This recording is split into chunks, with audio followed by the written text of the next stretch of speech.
order the regularly scheduled committee meeting for the Village of Midlothian, March 6, 2019 at 7 p.m. Roll call, please. Trustee Caveney. Trustee Crowley. Here. Trustee Gillis. Here. Trustee Ivan. Here. Trustee Killily.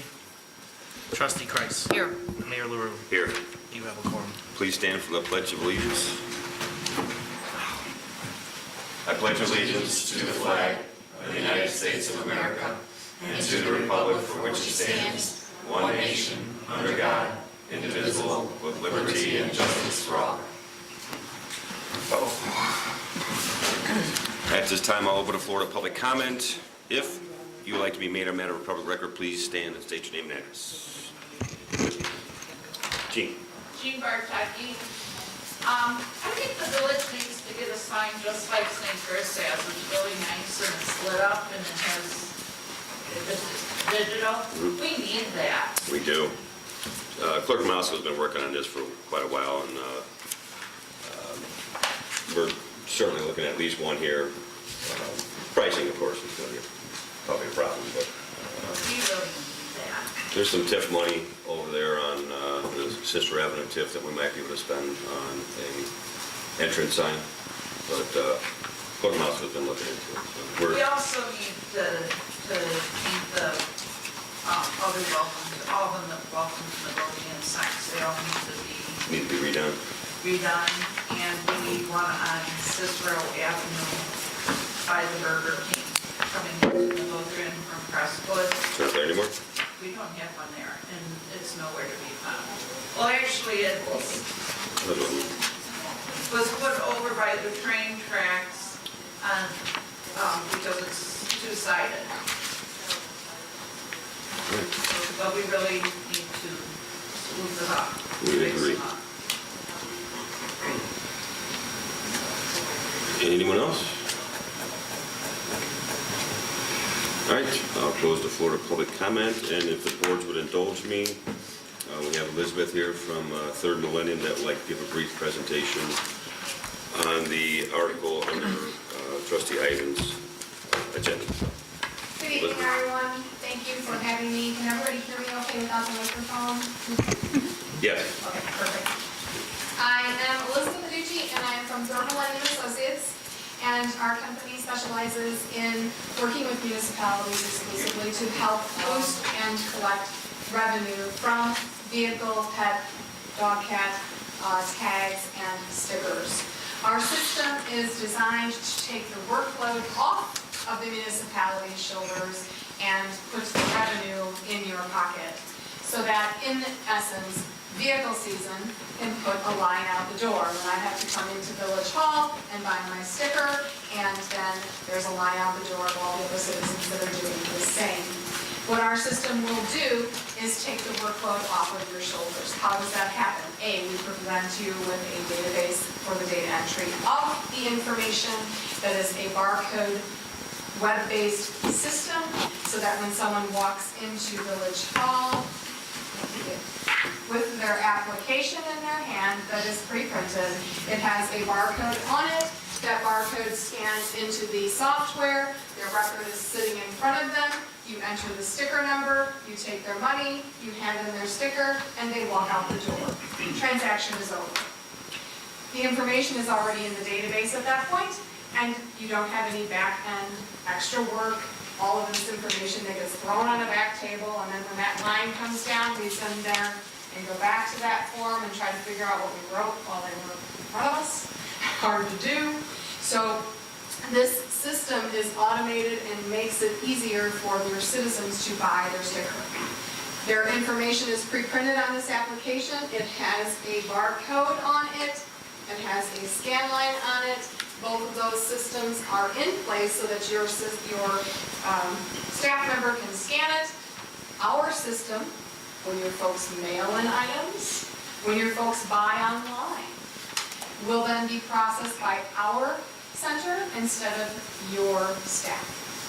By processing with our system, mailing it to us, purchasing online, then we pick up those transactions and we mail them out to your citizens on your behalf in a Village of Midlothian branded envelope, so they're not wondering, is this junk mail? No, it's from the village. And then in that time frame, which is less than a week, so they come in, they mail it in, then we mail out a sticker to them in less than a week. All that information is in that database. You guys have that database right here. That database houses everything about those people, and in that way, you guys don't have to sit there and handwrite anything on the forms. This form is perforated. If someone walks in the door and wants to buy a sticker, then you would tear off the application and hand them their piece of the app. You keep the other one. This information is already in the database. You scanned it when they walked in, and you typed in that sticker number, or a sticker can even have a barcode on it. And that information is already updated. No backend, no later work, no information that's lagging to be entered into the database. The database also can provide reports, financial controls, and all of those things.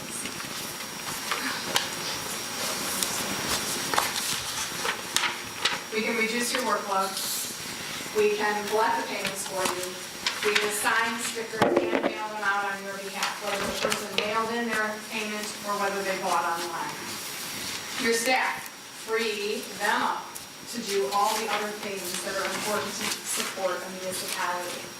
We can increase your revenue. We can dig through the files. We can take your existing database that you currently have, your existing vehicle database. We can bump that against your utility billing file. If you have a GIS file, we can take on that. And people get nervous, but don't. The SOS file, which has vehicles registered to the Village of Midlothian. Millennium has been bumping these files for over 25 years.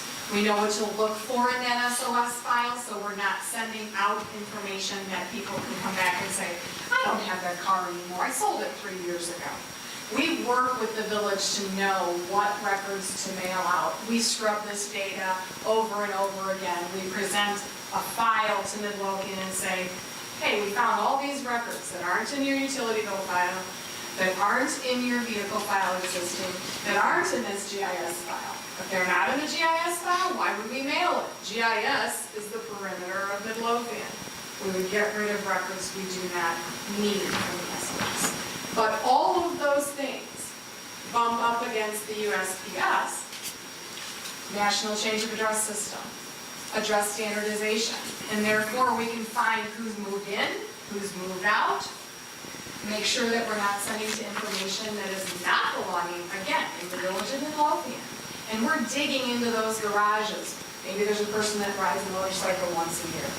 But they should be registering it to the Village of Midlothian. They should be buying a sticker for it.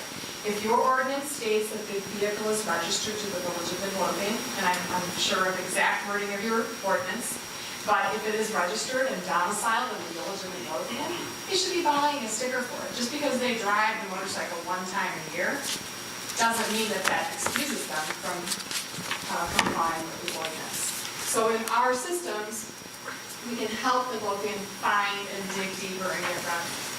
I did a quick little math problem, and sorry if I wrote it the wrong way. I apologize. I'm not used to this. Very quickly, I wanted to show you, I did a little projection on what we feel should be collected by Midlothian and what you are collecting. Currently, roughly 9,800 vehicles are sold a year. And I'm estimating at $30 a sticker. I do understand there are trucks that are higher, there are antiques or perhaps seniors that are lower. But if the population is almost 15,000, we should be selling roughly 11,000. We could help find another $36,000 in revenue. Revenue helps come directly back to the municipality. This money doesn't wash through the state. This money, as you are well aware, comes directly to Midlothian. So we can help bump that number. In addition, going after the scofflaws, folks who have not purchased or just decide they're going to roll the dice and maybe be lucky and not get caught, they're just not buying, and they're not buying, and they're not buying. But if we go after those folks, after you get your nice compliant citizens in here and buying all of their stickers, we can do a scofflaw mailing. That scofflaw mailing, based on 1,224 records, where did I get that? The difference between what you're selling, what you should be, with that August 1st penalty, goes from $36,000 up to $73,000. It's a lot of money that's sitting there uncollected. And what we find, statistically, is that those people who are scofflaws, who get caught and finally get a letter from the village and say, hey, we know who you are, here's the car, it's printed on this form with your name on it, they're the first ones to buy next year because they don't want to get the penalty next time. They're like, hey, Midlothian is serious about this ordinance and about this wheel tax, and we should comply. So that those people who we find in that group of 1,200 then become regular purchasers, and then your revenue itself automatically is increased, and each year has a nice level feel to it. Our systems, as I mentioned, we guarantee our performance. If it doesn't collect more money than you're collecting now, we will refund you the cost of the software. I don't know that there's any company out there that guarantees their work like that. We do. In the entire time of our company, since 1995, we've never had to give anybody them. So, questions that I can answer for you briefly. What percentage do people mail in? It's roughly between 25 and 35%. What you guys would know better than I, when you look at your utility bills, who's mailing those in? That's going to be the same audience that's going to mail in their application for paying for their vehicle sticker. Are anybody purchasing things online? Our rough estimate is 15 to 25% people purchase online. Those 25% of online purchasers, that mail-in rate, add those together, you just pull those out of Village Hall, out of that line, buying stickers here with a line out the door. Also, seniors, it's their social outing sometimes. It's what they want to do every year. They go out and they buy their sticker. They talk to their neighbors they maybe don't see. They talk to the village staff they like to see in smiling faces. If you have senior breakfasts, talk to the mayor on Saturday, the first Saturday of the month. If there's other coffee talk things through the village, is there a senior center at the village? Because our system is online, you could actually offer the seniors purchasing their sticker that day when they're there. It's a web-based system. Someone could sit at the back, you could actually have a little kiosk and they could buy it online. That just took another group of folks out of Village Hall, off the staff's shoulders, and reducing the workload while increasing your revenue without the additional time that your staff takes to have to sit there and process this application and process that application. Questions that you may have about that process? Our system itself is very simple to use, and it can be, I can sit here for 4 hours and talk about it, but I'm not going to do that. I want to keep it short and sweet for you. So, questions people may have? Yes, ma'am. Can you give us names of municipalities in this area that use this? Absolutely can. I wrote a list as by looking at the map. We have Blue Island, Calumet Park, Dalton, South Holland, Oak Forest, Orland Park, Palos Heights, Matteson, Chicago Ridge. That's just in this area, and you start going up and out over to the north, and we've got a total of 68 communities in the state of Illinois working with our systems. Thank you. You're absolutely welcome, Justin. How do you make changes? How do you make changes? The software itself pulls up that person's record, and you're able to just change the name. So it's a mouse click in the field. What if they sell their car and then get a different one, and a different bill? If they sell the car, you actually, when the record is pulled up in front of you, you simply use a drop-down menu. It changes from a Chevy to a Ford, Honda to a Cadillac, and you would just change in the field of the software. It's a click of a mouse. It's a very fast there other questions that I can help answer? And I would just like to say that the staff spends a lot of time after the sticker season, inputting these applications into our software. And people, there are oftentimes a lot of changes. People's handwriting is hard to read. How many times have you written something and you can't even read your own handwriting? And it's really, it's onerous in terms of the time we have to spend to put all those applications in after the finish something. That system that we have, that database, because it's got a barcode on the app and because the software is ready for it, that person walks up with their application, you barcode it, it's in front of you, you literally type the sticker and hit submit and you are done. In the cases of changes, you would just quickly make the change. In the case someone doesn't have a vehicle yet registered with the Village of Midlothian, you could literally add that information on the form. So that again, as Maggie alluded to, it's stopping this whole back-end entry thing. You're getting your revenue instantly. We have final report that as the trustee sitting here could see, year over year, where we're selling, what we're selling, when we're selling, what days are busy, when are the seniors here, when are we selling trucks? Are we not selling trucks? Are we selling different things? And you get all kinds of insight into what that revenue is pulling apart. Late fee time. How much money is coming from late fees? Are people just blowing us off and waiting until the late fee goes on to buy? Are we enforcing that? Enforcement is loose in some communities, very stringent in others. With folks understanding that this letter goes out and says, I know you have this car, then enforcement can be tracked. You can see, all right, these people bought all this stuff, and then after we sent that letter, wow, we spiked up, and boom, people know that they're serious. I don't want a late fee going on. I don't want to pay double my sticker. I don't want to pay extra. I just want to pay by all. So we can help you understand all of that money that they're using. And we'll know like right away then, when they don't come in to pay for their new licenses, you know, the scoffles, if you, Scofflaws, yeah, if you call absolutely. them. Yeah, because entering on the point of sale, first of all, is populating your database instantly. And if you end up using our services to fulfill, meaning people that are mailing and people that are online, we're using the same database.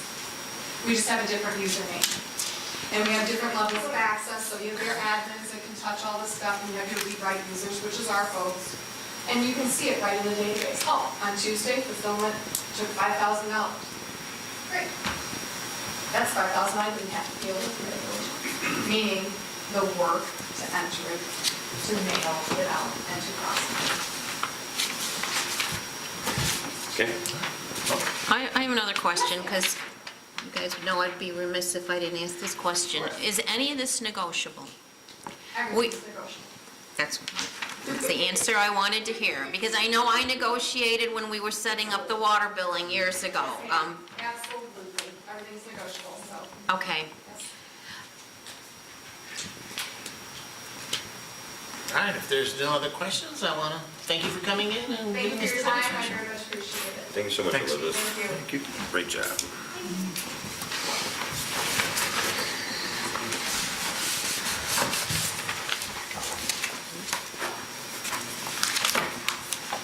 All right, well, we're in the trustee business. Trustee Price?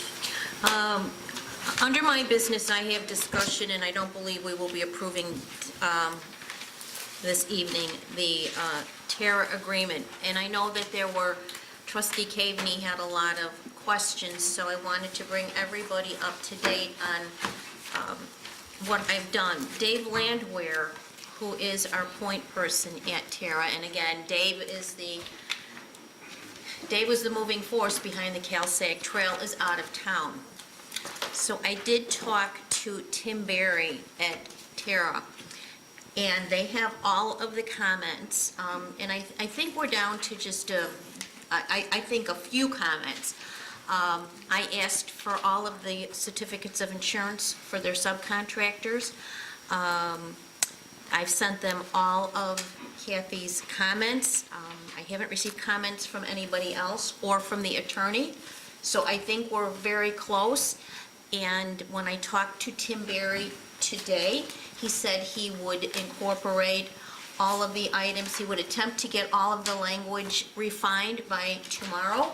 I will then get it out to all the board members, and hopefully we can have this on the agenda for approval next Wednesday evening, unless somebody else has any comments or concerns. I'd like to hear them now, because we really need to start moving on this. We are behind schedule. I did reach out to Tim Egan today at the Cook County Highway Department, just to keep him apprised. And, with the weather, probably some of the field work couldn't have been done anyway, but we're at the point where the field work can be done now. And we also need to have a steering committee meeting, because we should have had a public meeting in February. So, does anybody have any comments? Now is your chance, because I'd like it on the agenda for approval. Well, I just want to address Trustee Cavaney's comment about all three towns signing the agreement. It's very clear from the grant IGA and the three towns IGA that Midlothian is the lead town. They're the people who are doing it. They're the people who are running the show. They are, we are in charge of this, and the people who were the engineering firms who were doing this was Terra and Farnsworth. They're the people who are driving this whole thing. They're satisfied that Midlothian can handle the job, and there's no reason for the other two towns to sign the document. We are the lead, and basically this is just a study. It isn't a project we're doing, it's a study. And then at the end of the study, all three towns will look at it and say, this is something that we want to continue. But I think Tara's laid it out very well.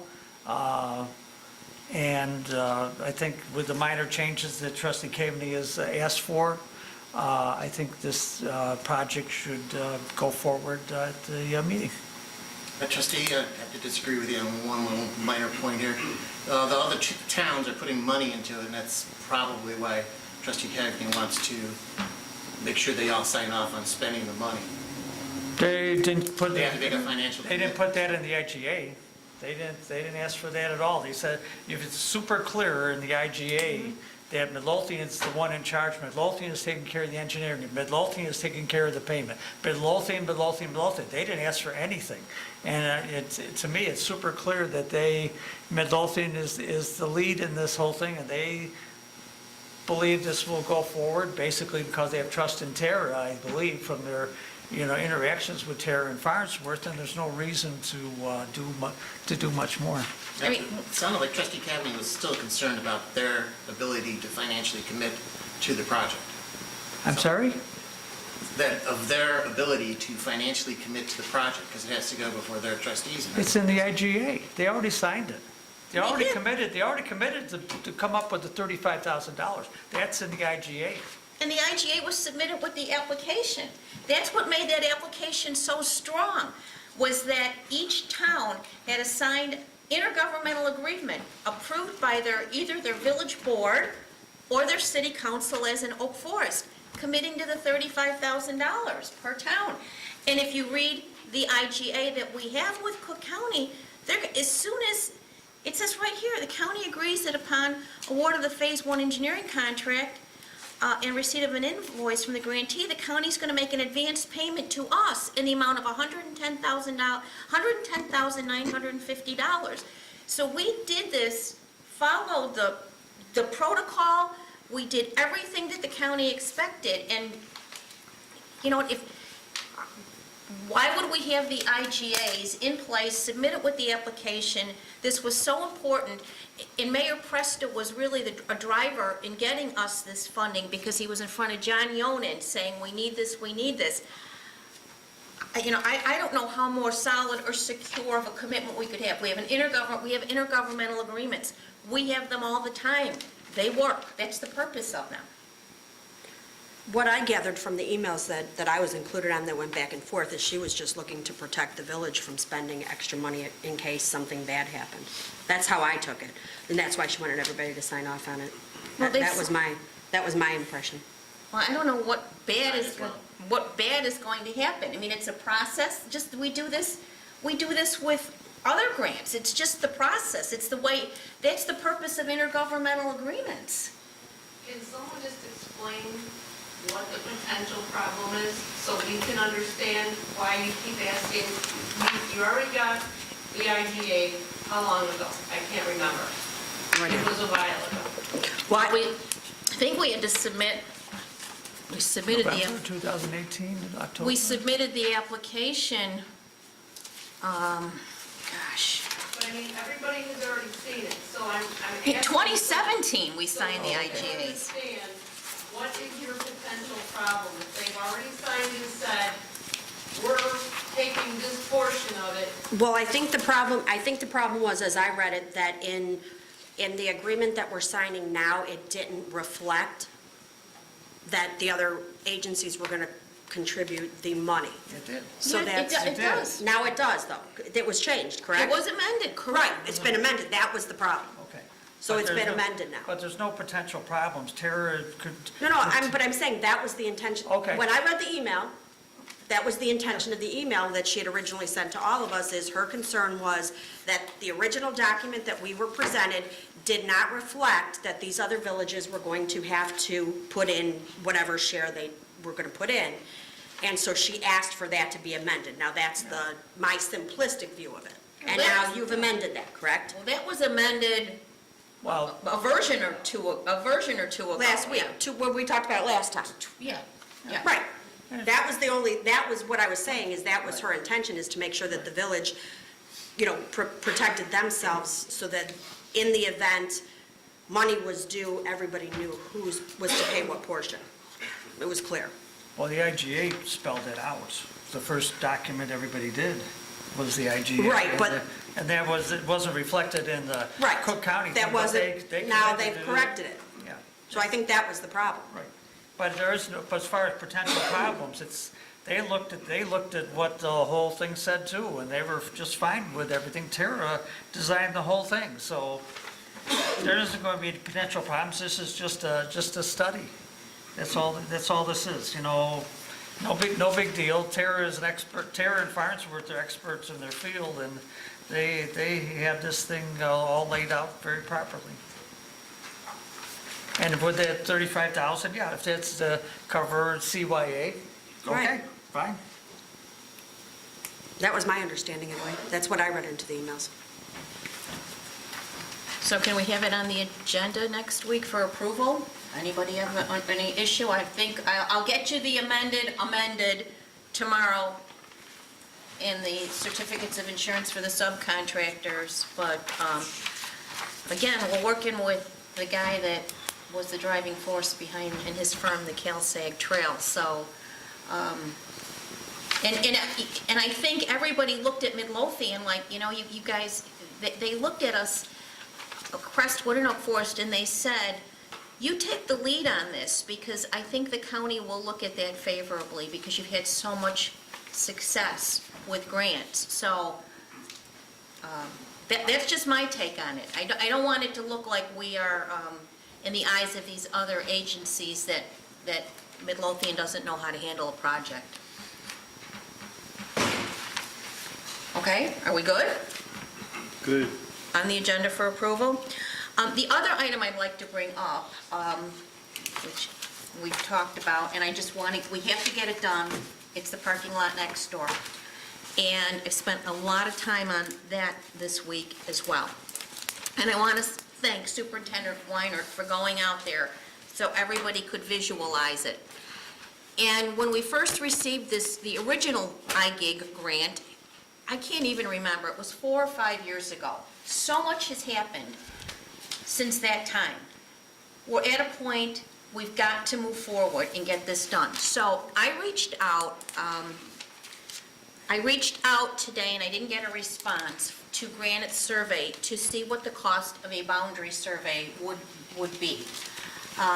Superintendent Weiner, that survey you have in your office, that huge thing, could that serve as a boundary survey? Or would your recommendation be to get a boundary survey? Well, we found a rod, we found a surveyor's cross. Okay, so we know where it's at. My recommendation is anytime you do any kind of work like that, you do a survey. And- So, just so you know. So, as I try to recall, because so much time has passed, I don't believe that a survey was included in the original project. And I think at that time, and this went back to when, before Antero, when it was part of Weaver. So I think they used GIS information. And again, the scope of this project has grown as we're trying to make one cohesive parking lot and have ingress, egress. This project was never supposed to get that large, okay? It started out as a little parking lot, okay? And then we got more money, and then the idea came forth, let's make this, so that it's really an asset for the village and really looks nice, because we know that does not look nice, and we know it is not functional. So I just want to move forward and get it done. If I can get everybody the information about the boundary survey and the cost, I would like to have that on the agenda, if everybody concurs, next week for approval. Then once we get that boundary survey, we have the exact dimensions.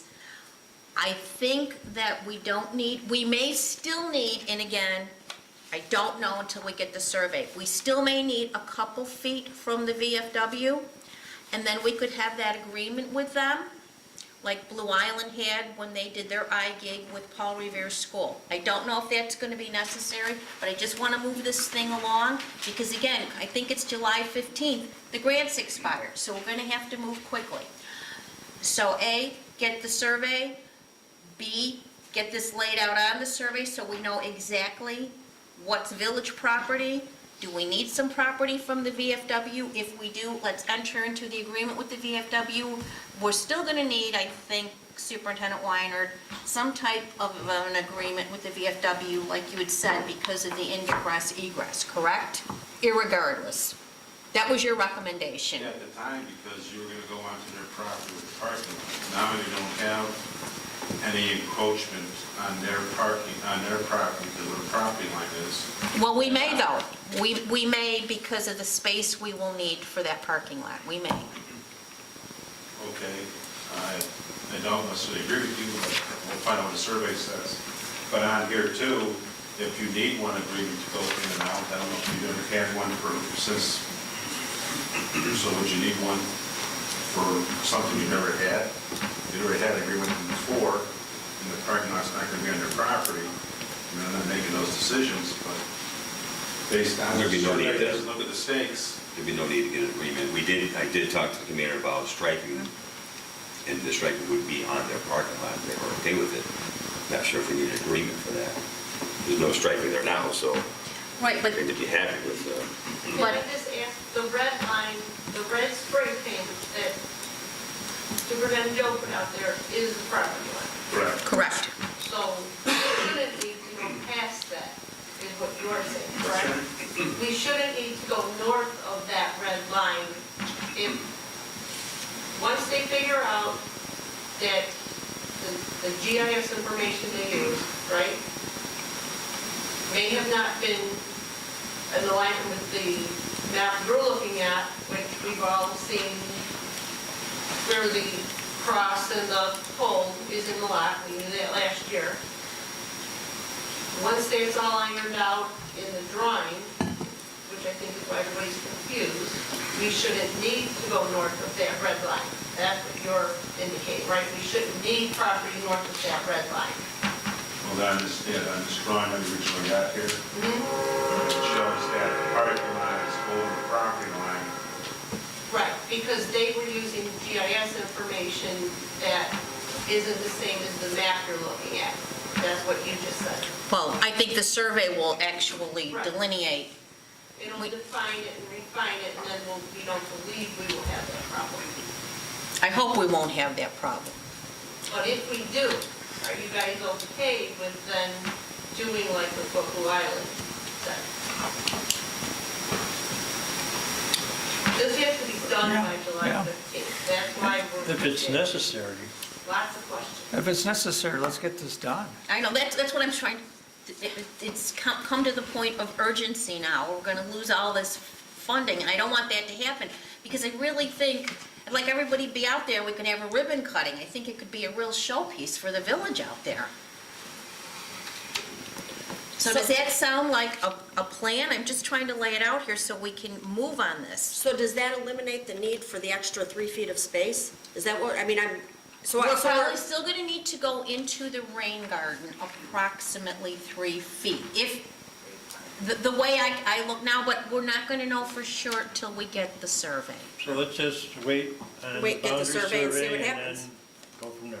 Does that sound Yeah. like a plan? Anybody, comments, questions, suggestions on how to make this happen? Did anybody talk to the VFW about any of this yet?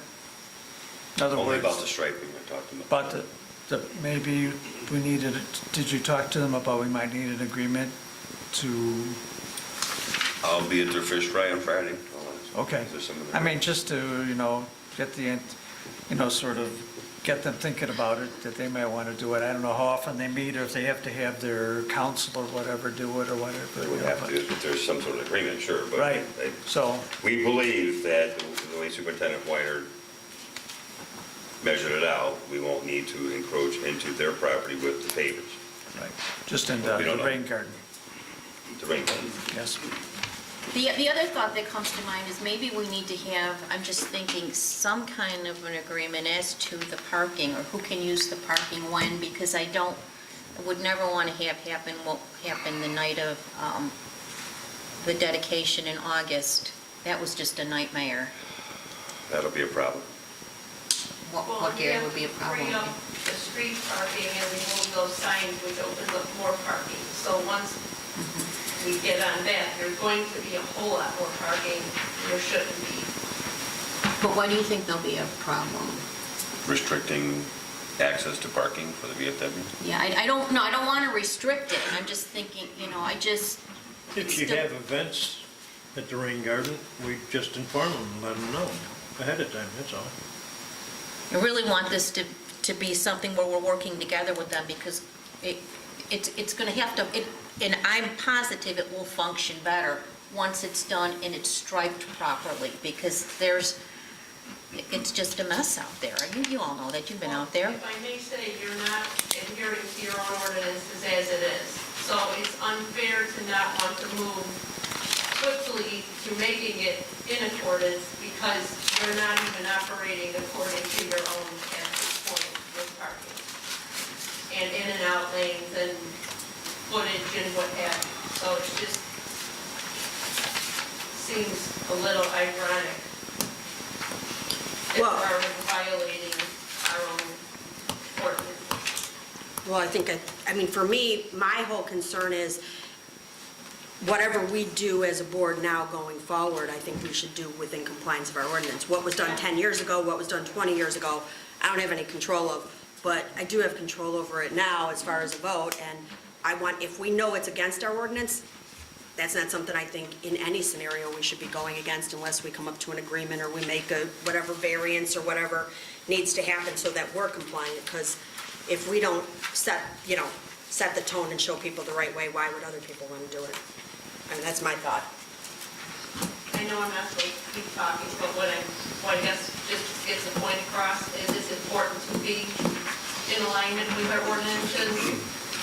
It's not okay to keep operating not and keep dragging this along for years and years. That's the point, is let's get it done, in a timely fashion, because it hasn't been.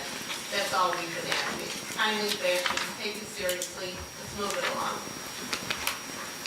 So, is it okay, Gary, if Chris says something? Did you want to say something, Chris? Yeah, the incident that happened last year at the rain garden with the VFW parking was all because the cars were double parked. And there was no way for the car that was parked in front to get out because the cars were parked in back. With the new design, there shouldn't be any blockage from anybody getting in and out. that should eliminate that whole problem. It's the Wild West over there. There is no parking lot over there now, so we're not out of compliance. And there's no There's no parking lot. It's just the Wild West, and for 30 years, they were allowed to park throughout the whole property.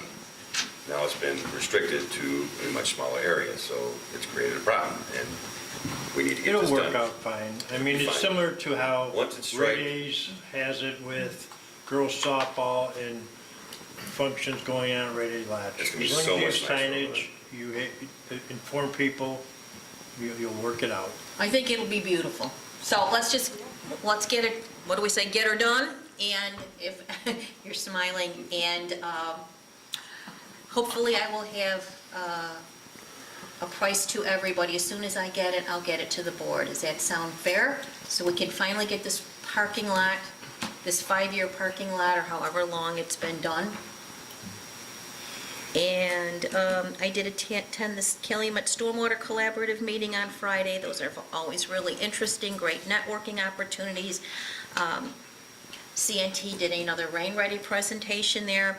They've also asked me to be on a committee that's doing green infrastructure baseline inventory analysis. I was interviewed for that. There's another meeting down there on Monday. I'm also going to try to make that meeting.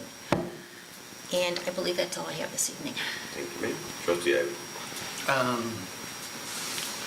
Alan, did you want to talk about the Apple thing at all with the backup, or are you going to say that for later? I'll mention that later. Okay. Then I don't want to indulge the board's time by talking about all the stuff I did this week, so I'm done. The approval for Third Millennium will be on the agenda for next week? Outsourcing vehicles? Let me discuss it with Maggie first. Okay. Monitor? Monitor? The TV's dead. We're going to try to replace it. That one came from the police department. Okay. Yeah. Okay, yeah. So we got to investigate Can you it, take it find some back? Can you do prices. Was it a seized item? Yes, it was. Warranty? Was there warranty? Seized item, huh? No warranty. Well, we get a warranty with the police department. Do they have another? Oh, jeez. They got money in the budget for another TV. What? My dad Sorry, what was has that? one on his back porch we can wheel into. What did he say? He's kidding. I got a CR2 one just as big. I could mount it up there as well, but Trustee Ivan broke it, that's all I can say. So, I'm done. TVs are what? I don't know. We're going to investigate it first, do some research.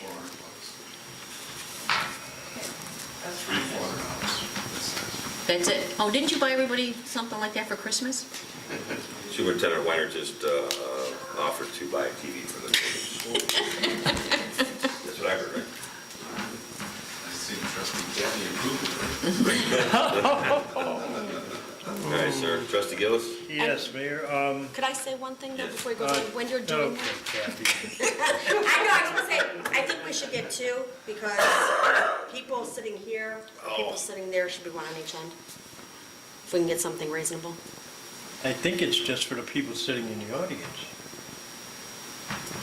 Well, You it's got your- also for us. Well, we'll be able to see this Why on is our Mike's picture little down? small Apple. Board docs. Because I did the projection. But if there's a, It was annoying the There's projection. a like, if some Well, it's just- it's like what we Like our just saw. training. Just No, to that's remind the good. board, we did also purchase a screen for the back for everybody to look at everything. So the TV is only for the small events. Okay. The screen in the back will be, and the projector will be for the bigger events for everybody to see. And mostly for training, hopefully. So, Now you're talking. all right. So we're hoping to install that whenever a pipe doesn't break down or whatever, and the Public Works has to take care of it. They've been sucked up with a lot of work lately. You So. think we can afford like a 20th century clock to put on the wall there? Or we're sticking with the, Why can't you tell Are you looking for time or digital? what? You can't tell the time? Yes, we can do that too. Spend. That's all I got. Trustee Gillis? Yes, I want the board to know that we are finally filling the full-time firefighter, paramedic position that we had open. The Fire and Police Commission has informed the mayor and fire chief that the candidate who is eligible has passed all the required training or testing, and he will be sworn in on March 13th.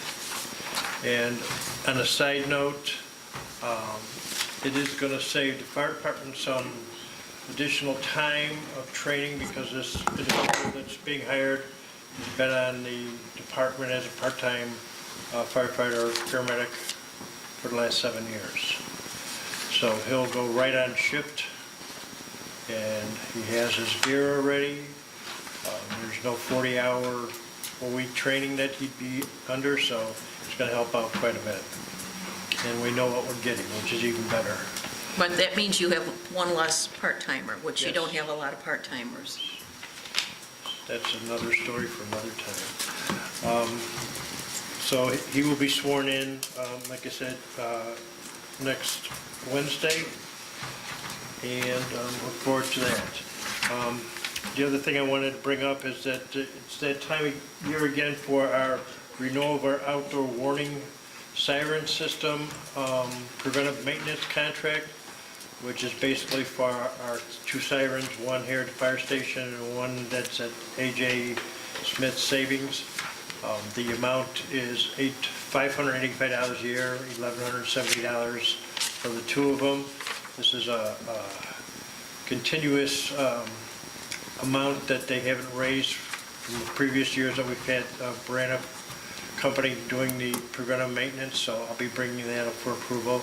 And it is a budgeted item, and like I said, it hasn't gone up in price at all, so that's another nice thing, using a local company to do the maintenance work. And still working on our frames to get our pictures up, and that's all I have. So make sure the screen in the back doesn't take up too much room, because And those pictures are going up real quick, Okay. so that the screen will work By around the Public Works. picture. can get, Right. It's 80 by 60. so it can be pulled down Yes, it will. in front where the vents are, so you don't have to put it on the wall. That's gonna be on the wall where the clock is. We're going to do it at the clock. It's gonna be behind the screen when you pull the screen down. Okay. Anything else? That's all.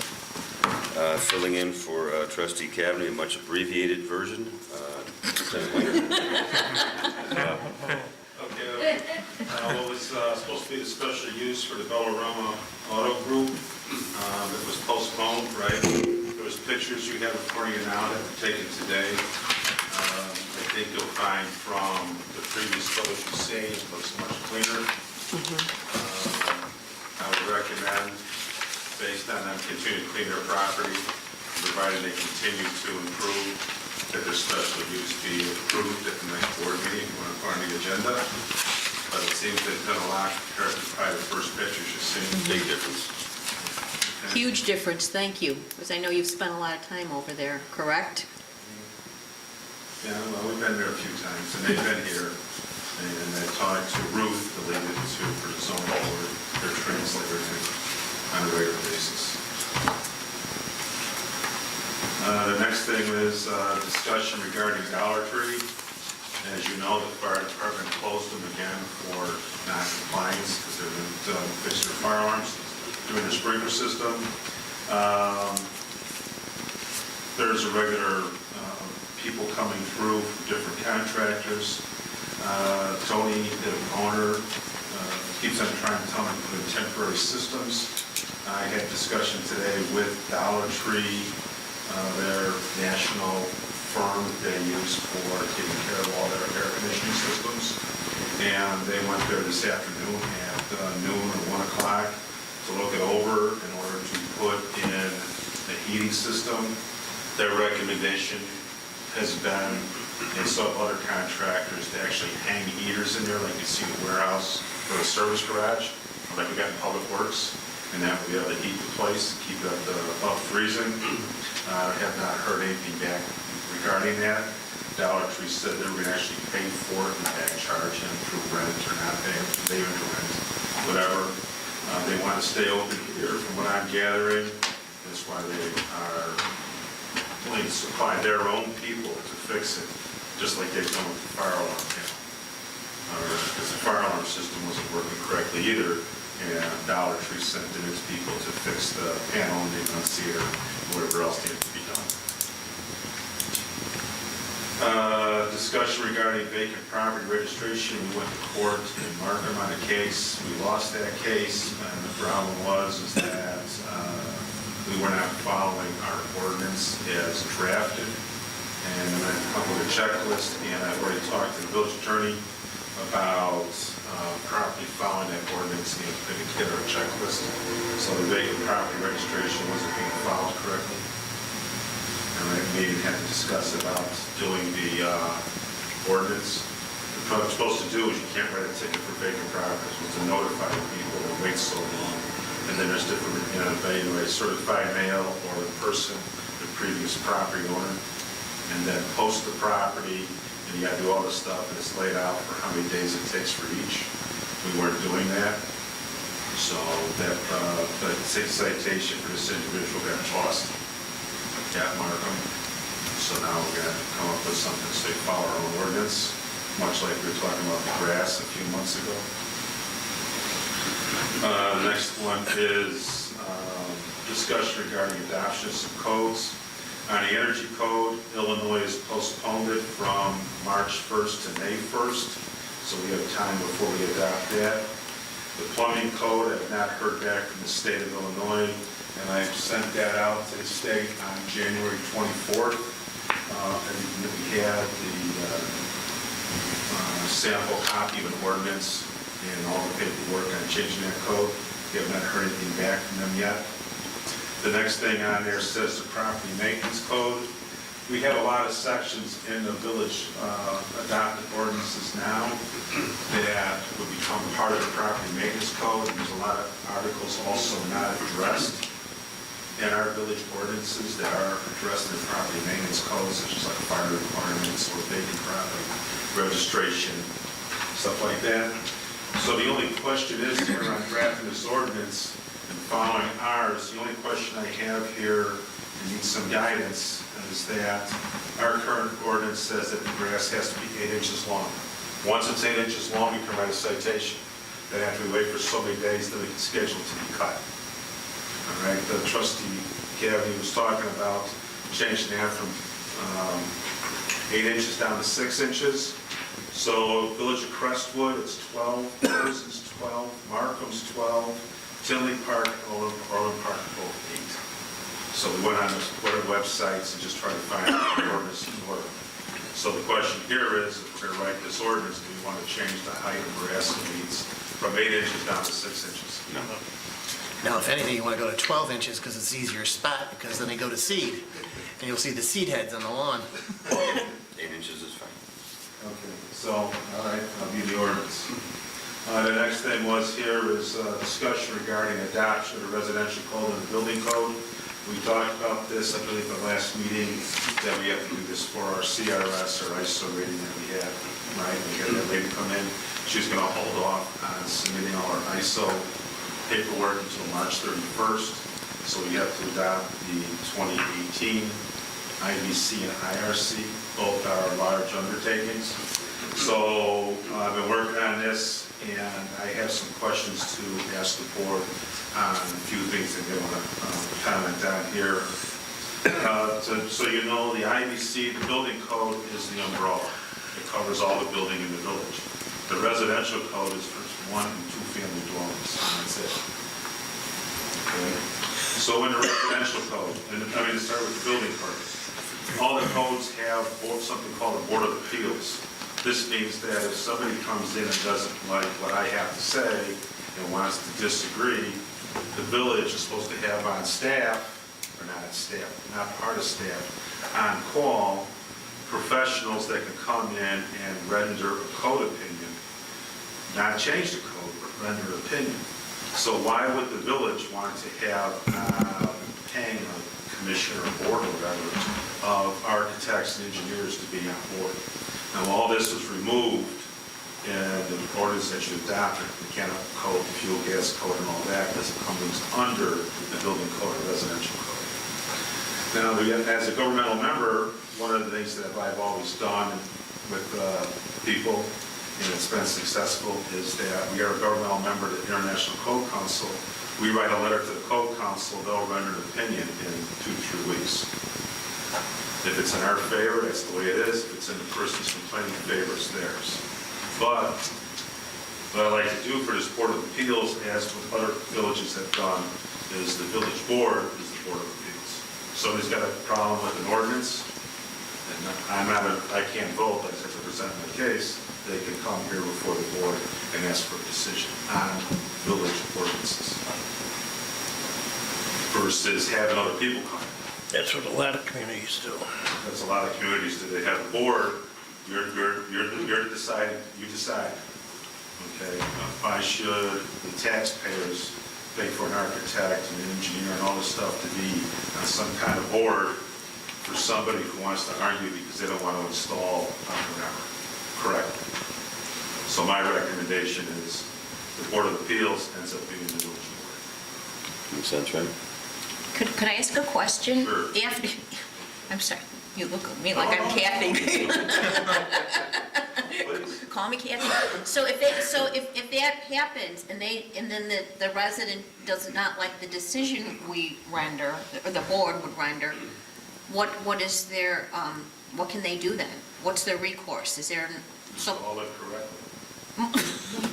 no, seriously, Install it, but that ends it then? There's no higher authority They that they can get a lawyer and sue the village. It's like any other ordinance. Okay, Okay, it's like any other ordinance. The thing is that you can't change the ordinance. You can just say his interpretation of it is wrong. okay, And I've run into that before with some architects. They come back and they write to the code council, and it comes back and it says, no, what you're trying to do as an architect is not correct. And I've had that happen repeatedly when we try to do some large project. They try to save cost instead of following the minimum code. So does everybody agree with that? All right, still for single-family residences, no sprinklers.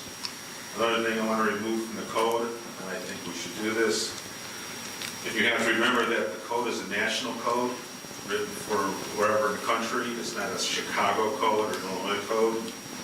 We do not want, or I do not want, I hope you agree, no footings or foundations for properties made with rubble, stone, wood, treated lumber, or timbers. So that we're not going to drive pilings in the ground because we live by Florida and call that our footing and foundations to build our house on top. We don't want a rubble stone foundation where you can take whatever stones you found like on a farm field, put them in a trench and build your barn on top. Because you got to remember, this is a national code. Oh, the national code allows that. The national code allows that. We don't want I that. thought you meant our code allowed that. No. We don't want, it's in the code book, it has to be amended out. Yes. Okay, anybody, any questions on that? No? All right, another thing too you're allowed to do is you're allowed to pour concrete and dirt. If you follow ACI 318, which is American Concrete Institute number 318, all concrete is formed, just like we do now. Put it in forms, you pour the concrete. You put the walls in, you put it in forms. You do our sidewalks, you put it in forms. You just don't build a hole in the dirt and pour in some concrete. Okay, which is allowed in a national code, following certain things. Another thing I put in the code too, I like to talk about, and we ran into this already with the Park District, is we do not have a cold weather concrete ordinance or section that's allowed. It is allowed in the code books, but because it's national, you can pour concrete year-round.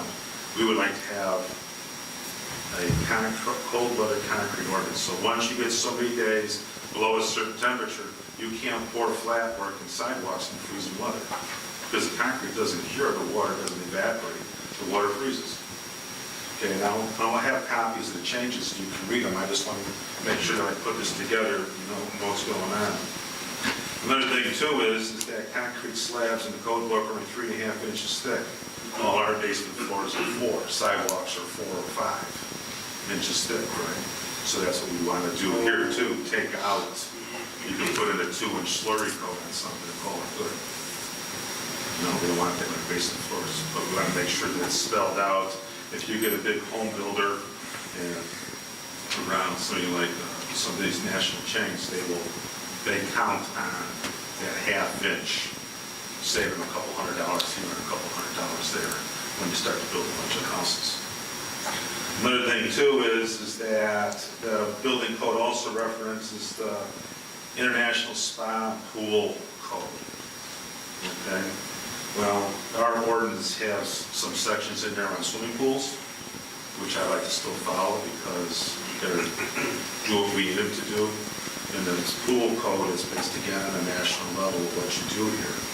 The other thing too is that something you may want to consider is pools under 2 feet of water are considered temporary. You know, you see those little kids' pools got no filters in them, they got the blue liner and the white PVC pipes around it. You may want to consider making it where temporary pools, which is anything under 2 feet, maybe only can be up from Memorial Day to Labor Day. You can't even sit out in the yard all winter long. Because they're low, kids can fall in even then. Right, or go play in the yard or try to walk on the ice if it's on there and fall in. So you may want to consider that also, as temporary pools can't be up year-round. It's up to you if you would like that or not. I mean, it's up to what, whatever you decide. But my recommendation would be that temporary pools are come down, just like Christmas lights can't get up all year round. For temporary pools, and that temporary pool, those plastic pools sitting on the yard year-round. Might not look right. All right, that's the building code. Residential code, same with the Board of Appeals, same with the cold weather concrete, same as the other items I discussed, the foundations, cold weather concrete. The other thing too is the last thing I like to discuss on codes are wood decks. The largest loss of life that we've had in this country has been in the Chicago metropolitan area for decks. We've heard of deck stories. 3-story deck in Chicago downtown, the kids fell, right, they got hurt. All right, accident in Tinley Park, bunch of deck fell. All right.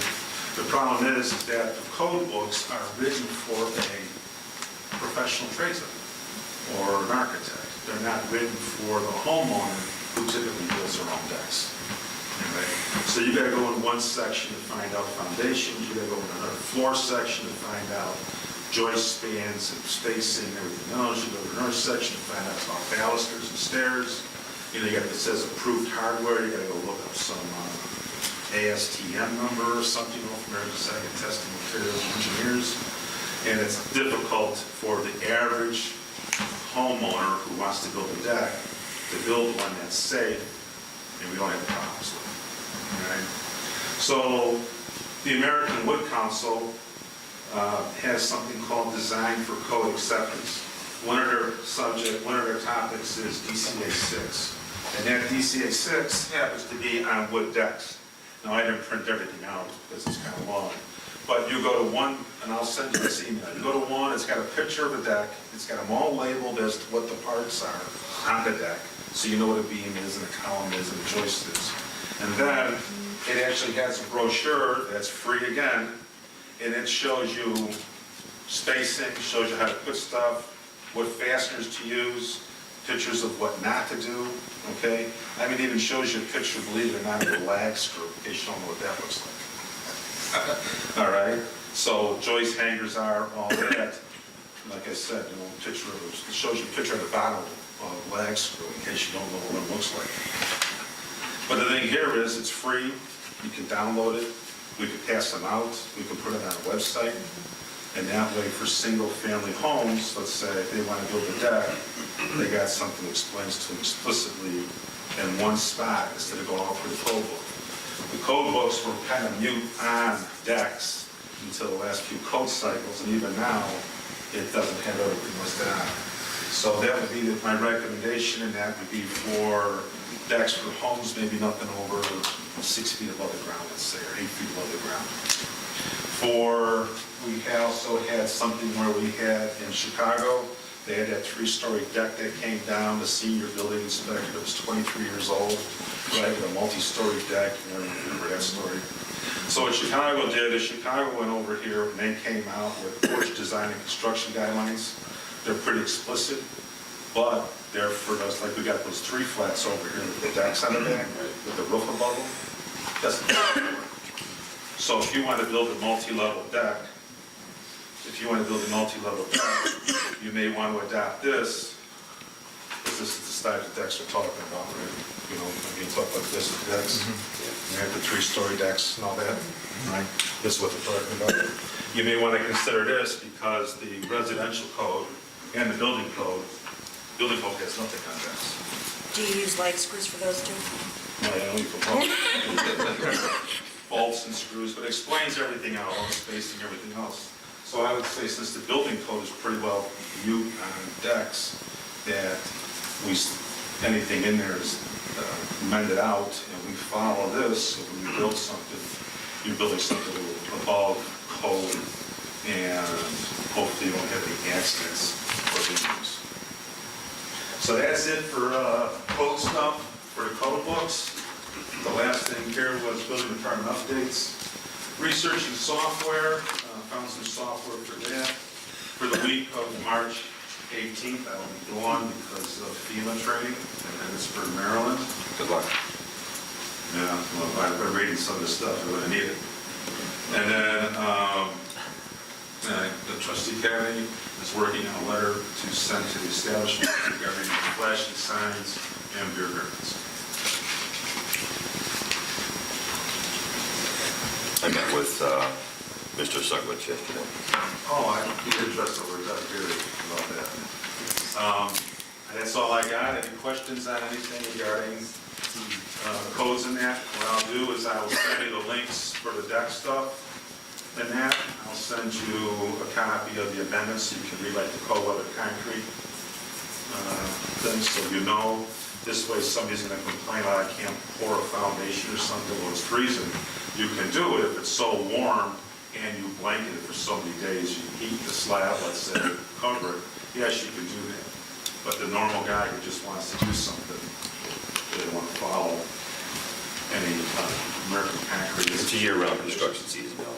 It's a year-round construction season. Right, year-round, and, you know, people, some guys come in. You don't have to take 3 months off every winter, no. I know, you ever rough, but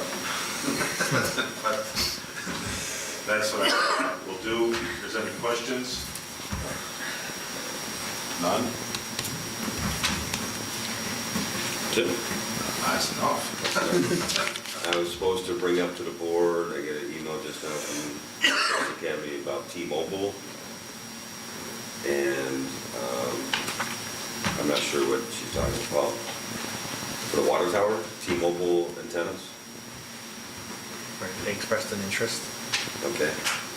So Joe, they have to come back with their plans. Superintendent Sperry and Engineer Nagel looked at it and thought it'd be worth a while to pursue, but Engineer Nagel is going to go back to T-Mobile rep and ask for more additional technical info. So, Kathy, if you're watching, I hope you did that. Okay. Trustee Coley?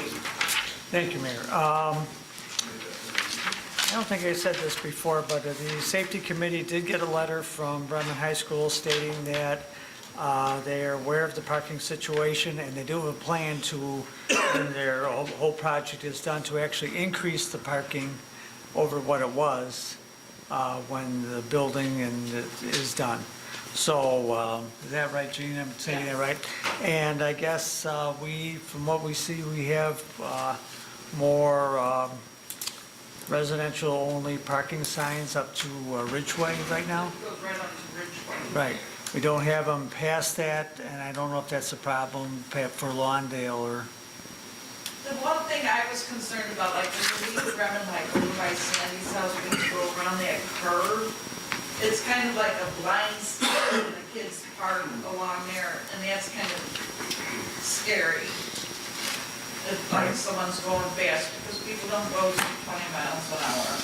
Right. And, you know, they go past that curve, and they were parked all along that curb. So that's something I was like worried about. And I was thinking maybe Make that no parking. Or something.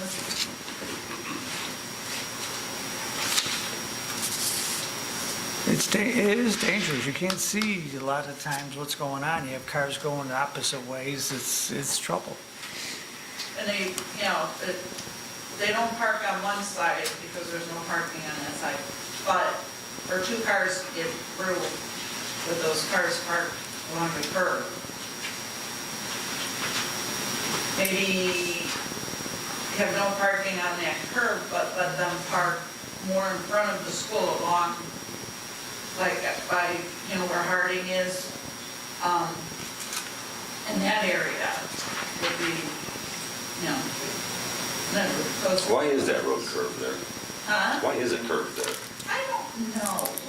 We're very perpendicular here throughout the whole valley, except for this one over here. I don't, Jolly Homes for you. Think about it. And Chief Delaney, do you have any thoughts on that? For you guys, if you want me to back that up with the accidents we had over there, or research and let me know. Did you do that? How long of a period would you like? 5 years? Okay. I don't like to go back there. I'll do as much as I can.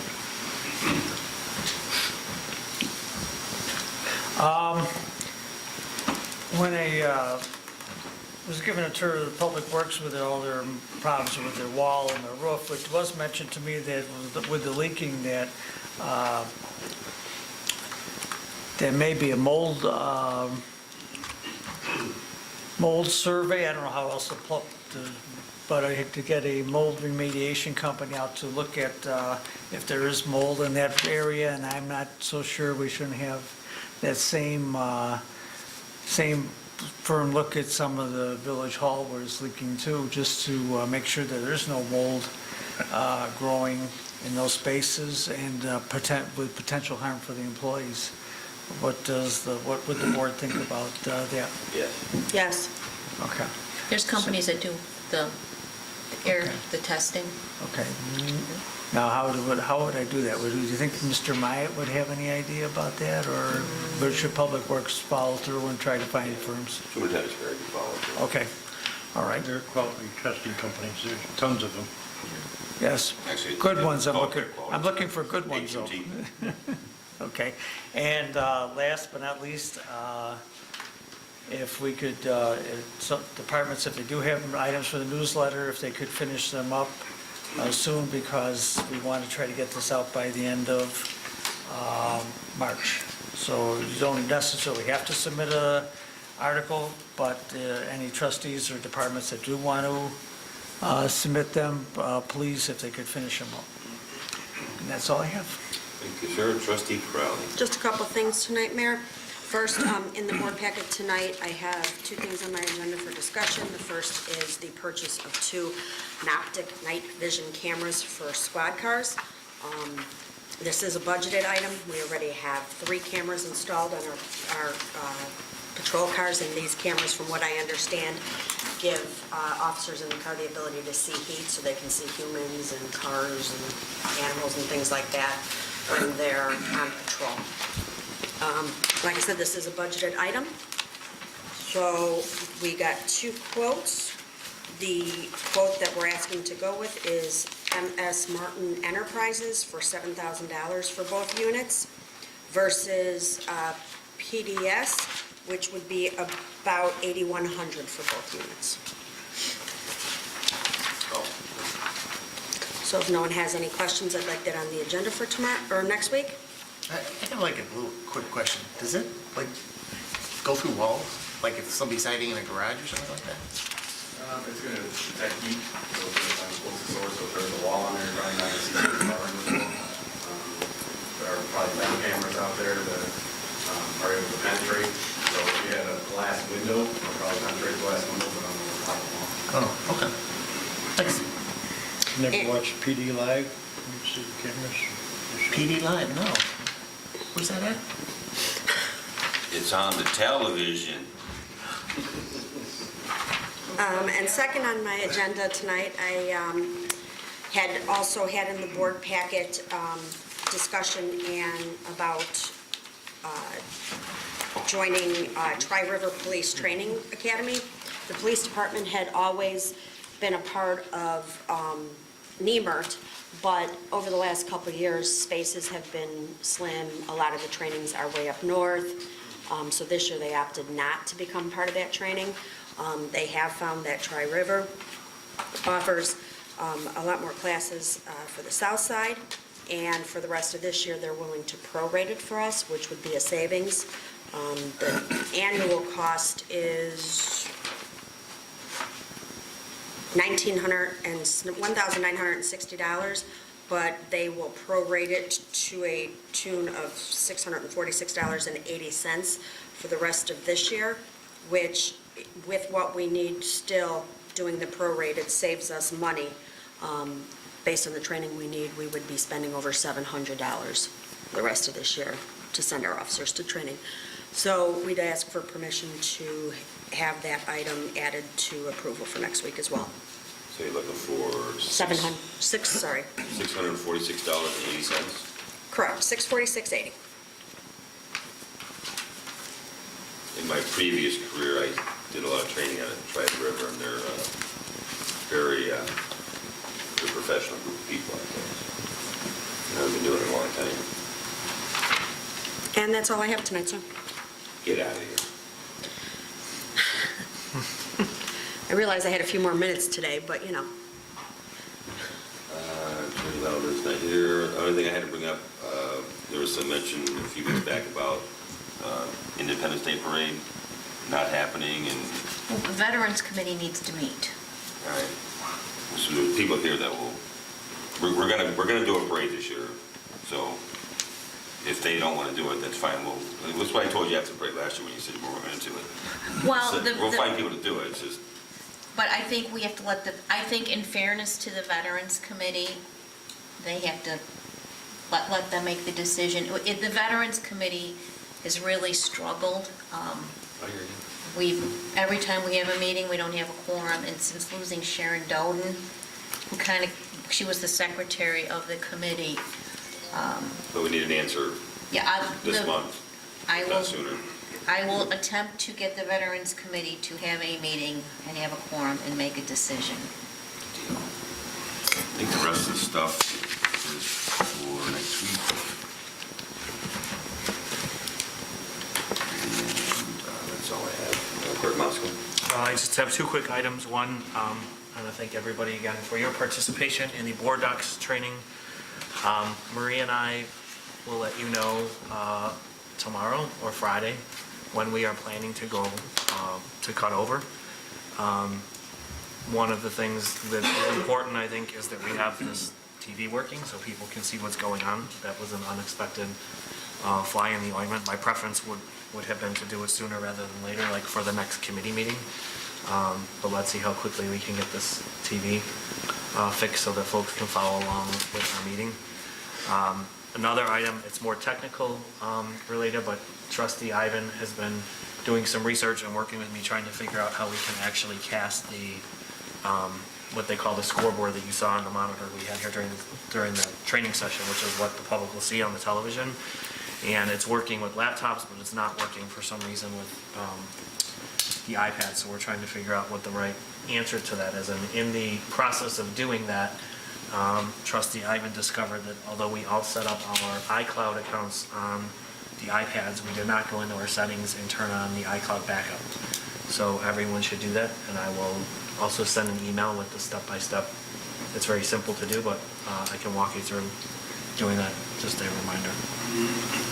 And I think that is all I had tonight. That's special use. And I believe Maria sent you all an email around the special use requests, right? In the documents you sent this afternoon. That will be on the agenda next week as well. That's the parking lot. Yes. Keystone parking lot. Keystone parking lot. It's Monday's the hearing, they're gonna go to park district. Yeah, that's all I have.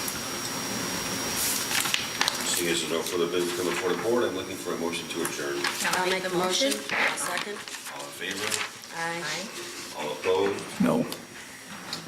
And the opinion of the chair, the ayes have it, meeting adjourned. This might have been for the shortest committee.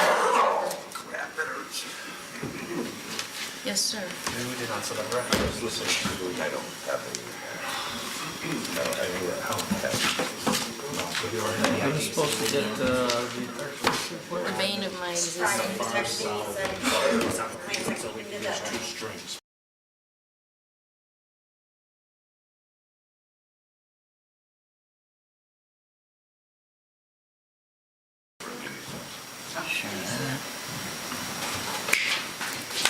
I'll send you the electronic version. There's two copies. Oh, there's two.